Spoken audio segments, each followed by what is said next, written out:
Olá pessoal, saudações a todos e a todas. Esse pequeno vídeo é para explicar algumas dúvidas que surgiram durante a execução dos exercícios, principalmente do exercício da aula 4, daqueles slides lá da aula 4. Uma acadêmica que mandou uma dúvida e eu achei tão pertinente essa dúvida que achei melhor até fazer um vídeo ao invés de simplesmente escrever para ela, porque com essa única dúvida aqui a gente vai elencar vários problemas e ajuda a compreender o todo com uma dúvida só, então é bem pertinente.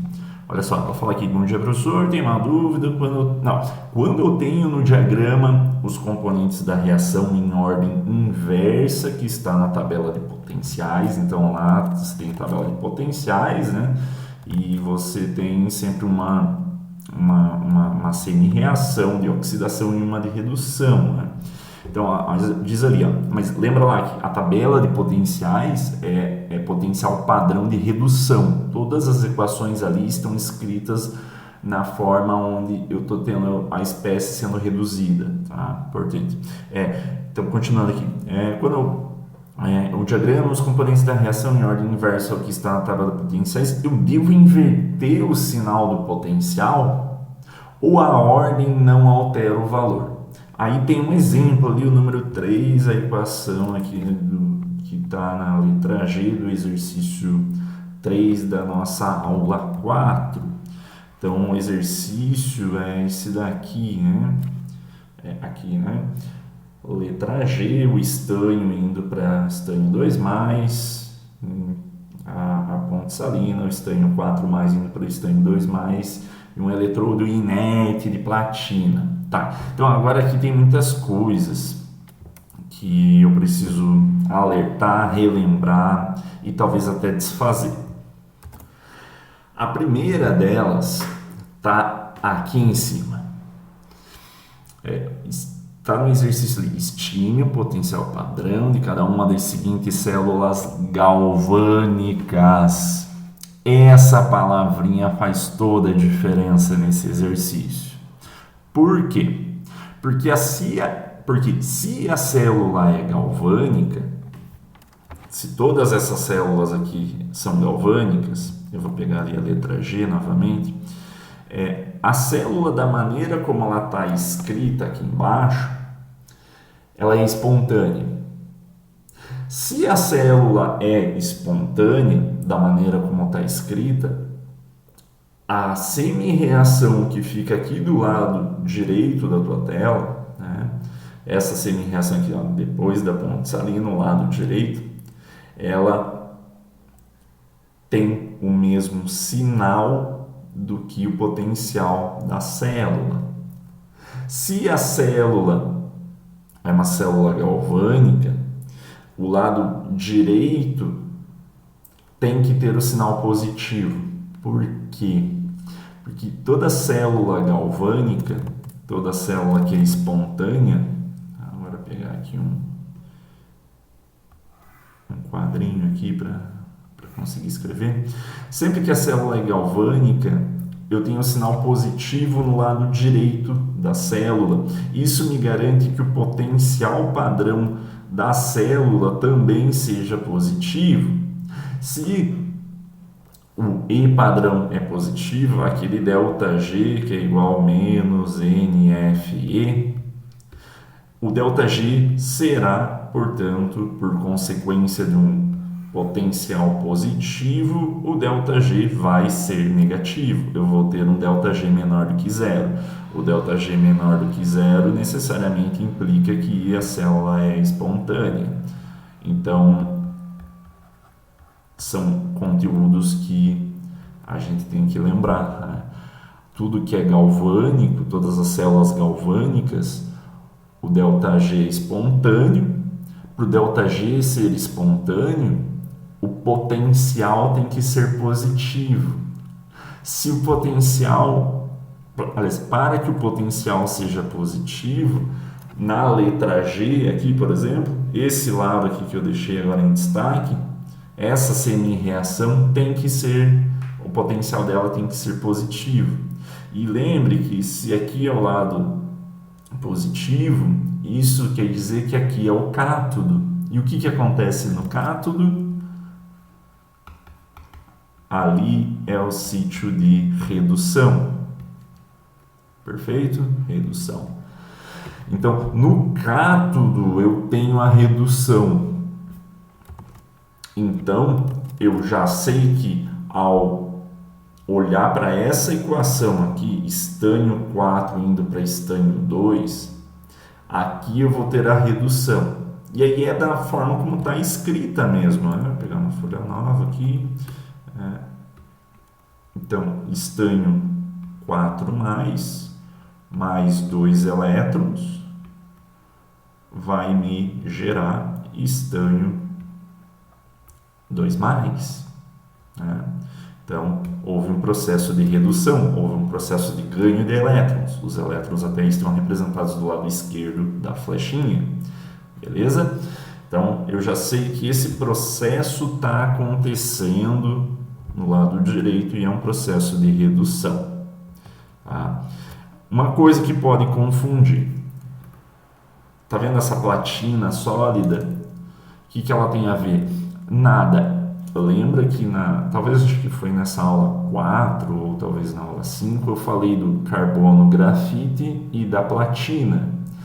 Carbono, grafite e platina são eletrodos inertes.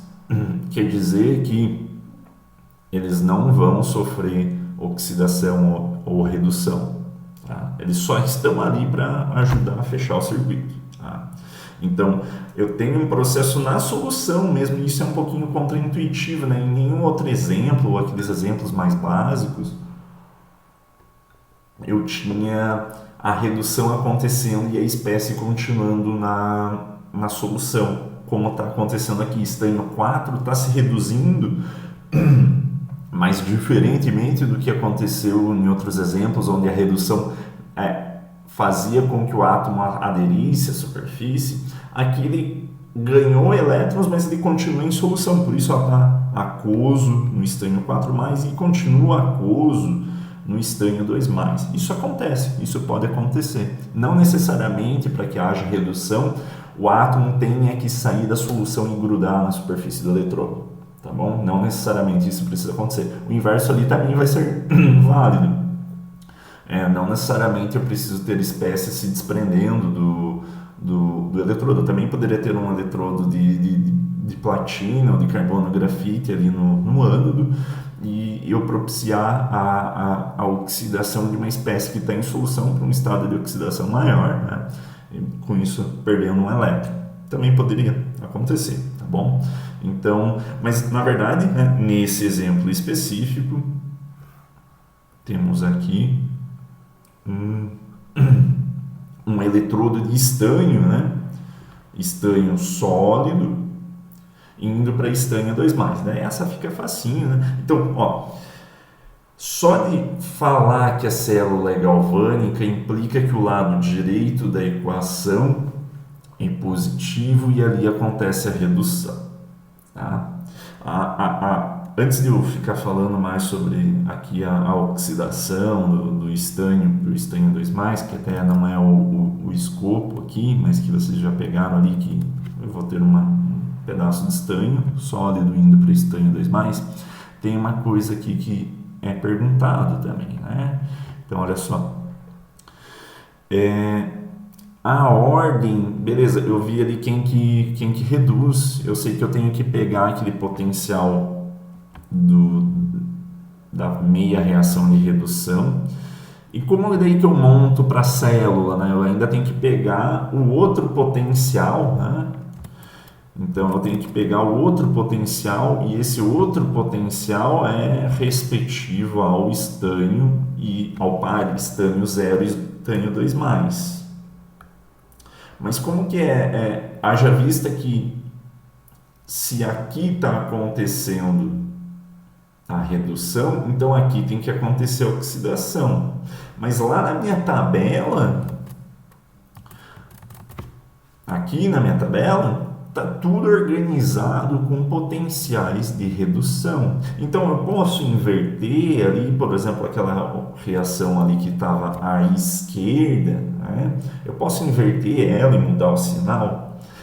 Eu tenho uma dúvida muito grande, e é quase uma certeza que, se por acaso no ensino médio você teve esse conteúdo de oxidação à redução, ou já viu alguma coisa, se interessou, o teu professor deve ter falado isso. Não, de certa maneira não está errado, mas o que eu mostrei para você é pular uma etapa que pode dar confusão, tá? E por isso que é muito importante que vocês façam esses exercícios, porque é essas dúvidas que são as mais importantes e que trazem as ideias mais legais. Por causa que, olha só, o que eu falei ali para calcular, como é que é calculado o potencial da célula com as duas semi-reações. Lembra que eu falei que o potencial padrão da célula é igual ao potencial padrão do lado direito menos o potencial padrão do lado esquerdo? A pergunta que me foi feita, eu tenho que inverter o potencial, haja vista que ali do outro lado da equação tem uma equação de oxidação. Você não precisa inverter nada, porque nessa equação que eu passei para vocês, ele já inverte o sinal para você. Como assim? Vou te mostrar. Vamos pegar lá o potencial padrão. Aqui, ó. Então, já matamos a questão de que o estanho 4+, indo para estanho 2+, né, é a semi-reação de redução. Preciso escrever ela aqui para você perceber isso. Estanho 2+. E o potencial dessa semi-reação, vou pegar ali o que está na própria tabela, mais 0,15. Perfeito? Então, vou colocar lá, mais 0,15 volts. Beleza, então isso daqui, vou colocar até para dar um destaque, é a equação de redução. Tá? A equação, a semi-reação de oxidação é aquela outra semi-reação do SN2+, mais 2 elétrons, né? E notem que aqui eu não estou colocando ela da maneira como ela deve ser escrita. Realmente, para que eu monte um esqueminha e some as duas equações, eu preciso inverter isso para realmente fazer uma equação de oxidação. Mas, olha aqui para cima. Essa equação aqui, e o que eu perguntei, está nessa equação aqui.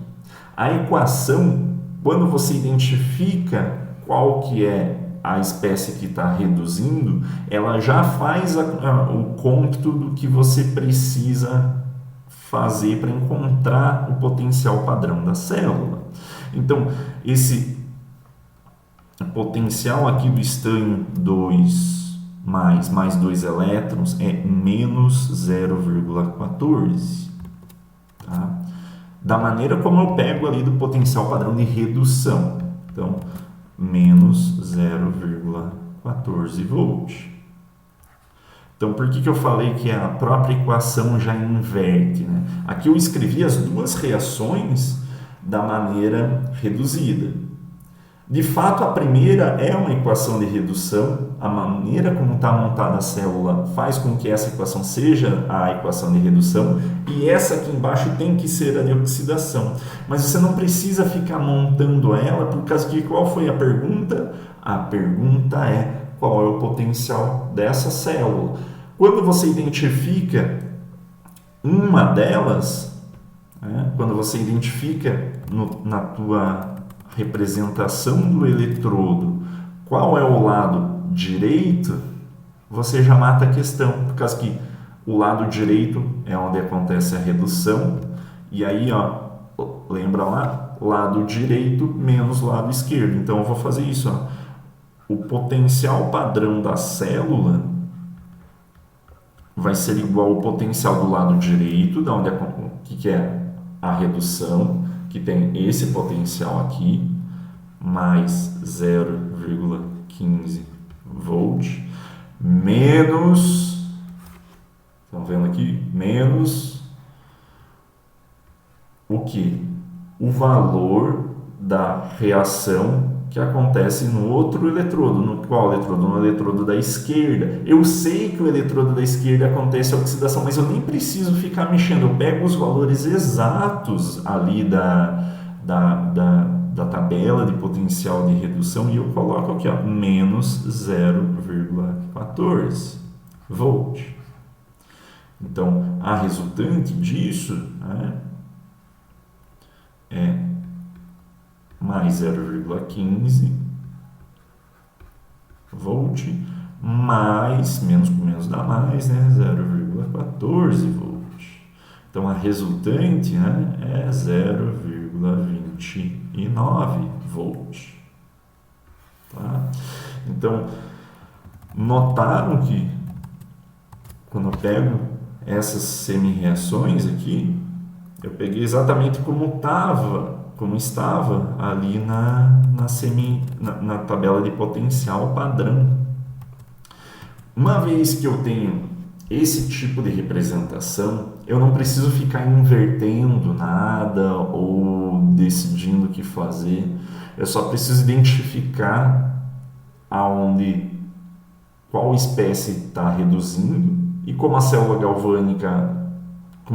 é galvânica, o lado direito dessa representação é onde acontece a redução.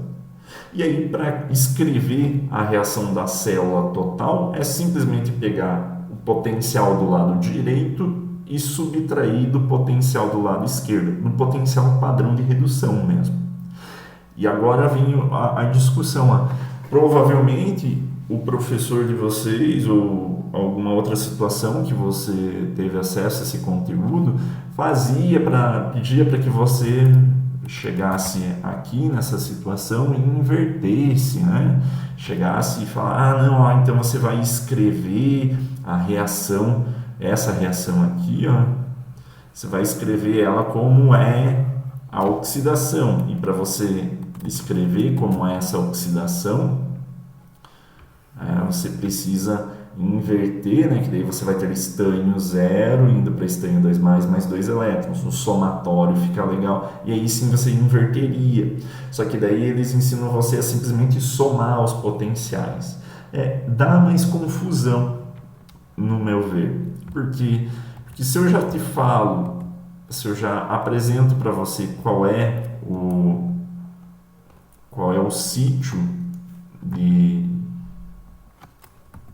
redução, ó, eletrodo da direita menos eletrodo da esquerda, e você já sabe essa representação aqui, né, que é uma forma mais prática de escrever essas semi-reações, eu simplesmente tenho que fazer uma conta de subtração e eu simplesmente pego valores ali respectivos aos potenciais padrão de redução. Eu não preciso ficar montando a célula, porque ela já está montada aqui para você, né? Então já está tudo certo. A outra pergunta que me foi feita, note que se você for escrever e inverter, vai também chegar ao mesmo resultado, tá? Se você daí inverter ali a equação de oxidação, então deixar de cima como redução, lá de baixo como oxidação, inverter o valor e simplesmente somar, vai ter o potencial padrão resultante. Mas como aquela equação lá, o eletrodo da direita menos o eletrodo da esquerda, a forma de calcular a representação da célula, é mais fácil você fazer dessa maneira, simplesmente pegar os valores, identificar onde é o cátodo, e aí você consegue fazer o cátodo vai ser o eletrodo da direita, então é esse o valor que você coloca por primeiro na tua equação e subtrai dele o valor do potencial padrão de redução da outra espécie. Perfeito? Outra pergunta aqui, que também é legal aqui. Quando eu tenho uma reação e ela não está estequiometricamente ajustada, né? Então, quando eu preciso multiplicar uma meia reação para igualar os elétrons, isso vai acontecer de maneira corriqueira, você precisa também multiplicar o potencial. Então, uma coisa que ajuda é lembrar isso daqui. O ΔG padrão da tua reação é igual menos NFE. Vocês já vão entender como que eu vou responder essa pergunta usando essa expressão. Eu vou isolar o potencial aqui e eu consigo escrever essa reação dessa maneira. Tá? Pronto, isolei o potencial. Quando eu tenho ali uma equação qualquer e eu multiplico ela, então eu vou pegar aqui um exemplo, tem um livro aqui, ó. Por exemplo, a reação da pilha de Daniel lá, zinco 2+, zinco 0, mais cobre 2+, indo para zinco 2+, mais cobre 0. Essa equação aqui, ela tem um ΔG que dá para ser medido. Esse ΔG aqui é menos 212 kJ por mol. Tá? E o potencial dessa mesma equação é já manjado, 1,10 volt. Tá? Se eu pegar e multiplicar toda essa equação aqui por 2, por exemplo, ou poderia por 4, ou por 10, por qualquer número.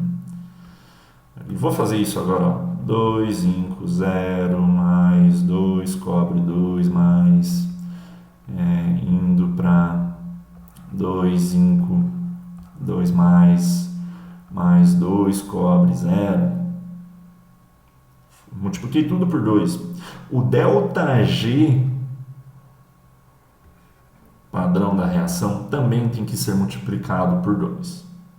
Esse ΔG ele vai depender da quantidade, né, de espécie. Então, eu vou ter menos 424 kJ. Tanto até aqui está por mol. Né? Se eu multipliquei tudo por 2, então eu preciso ter o dobro. Né? Então, menos 424 kJ. E o potencial eu dobro também. Lembre que aqui em cima é 2 elétrons que saem de um lugar e 2 elétrons que vão para outro lugar. Aqui embaixo, como eu multipliquei por tudo, embora eu não abri aqui as equações de semi-reação, eu vou ter 4 elétrons saindo de um lugar e 4 elétrons chegando no outro. Quando eu pego 4, porque que eu multipliquei também em algum momento nas semi-reações, eu multipliquei por 2 também aquele número de elétrons, para eu cancelar para chegar nessa equação resultante. Eu já pulei todas as etapas. Né? Então, tinha 4 elétrons. Então, note que se você colocar agora nessa equação aqui do potencial, você tinha 212 do ΔG dividido por 2, que vai dar ali o 1,1 para a primeira equação. E aqui embaixo eu tenho agora aqui 424, o dobro dividido pelo dobro. É tipo a Black Friday brasileira, né? É o dobro da metade, né? Então, você dobrou em cima e também dobrou o número que está embaixo. Então, o potencial continua o mesmo. Se você está com dúvida, divida ali e você vai perceber ali, pega ali o N igual a 4 e divide, faz o 424 kJ dividido por 4 vezes a constante de Faraday e faz o mesmo ali para o em cima, menos 212 dividido por 2 vezes a constante de Faraday, e você vai perceber que o potencial permanece.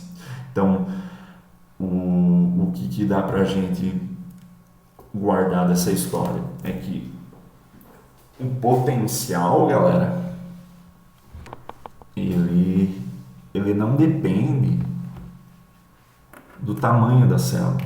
Lembra lá, eu acho que até comentei isso, né?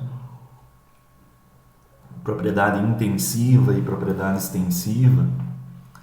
O potencial, ele é igual à temperatura da água, ele não depende do tamanho da amostra. Posso ter um copo d'água a 20 graus Celsius e 1000 litros a 20 graus Celsius. Entenderam? O potencial também, se eu tiver uma célula com um pedacinho bem pequenininho de zinco e de cobre, e uma célula bem grande com um pedação de cobre e metal, o potencial vai ser o mesmo. Tá? Porque o que mede potencial? Potencial, assim, tem um caso bem simples de entender, né? O que chega antes no chão, a minha caneta ou o meu papel? O Newton falou sobre isso e fez isso. Ambos objetos estão submetidos ao mesmo potencial gravitacional. A aceleração que eles vão ter até o chão é 9,8 metros por segundo ao quadrado. Tá, a gente tem que lembrar de desprezar aqui a resistência do ar para minha folha de papel, né? Mas desprezando a folha, desprezando a resistência do ar em relação à folha, os dois vão chegar ao chão com a mesma velocidade, mesmo tendo massas diferentes. Mesmo eu tendo um fator multiplicativo ali, isso não depende. Então, o potencial gravitacional atua de uma mesma maneira para objetos de pesos diferentes, massas diferentes, tamanhos diferentes. O potencial elétrico de uma célula, ele não, assim como o potencial gravitacional, ele atua de maneira igual, indiferente do tamanho da tua célula. Isso também remete a algum fator multiplicativo, tá bom? Então eu posso dobrar o tamanho da célula, quadruplicar, fazer uma célula gigante, o potencial vai continuar a ser o mesmo, beleza? Espero ter sido claro e continuem fazendo esses exercícios e trazendo essas dúvidas, porque essas foram bem pertinentes e conseguiram, com isso aí, só com essa explicação, reunir vários pontos aí, agora conectar todos eles e conseguir ter uma ideia melhor do que é esse conteúdo. Ok? Até mais, pessoal.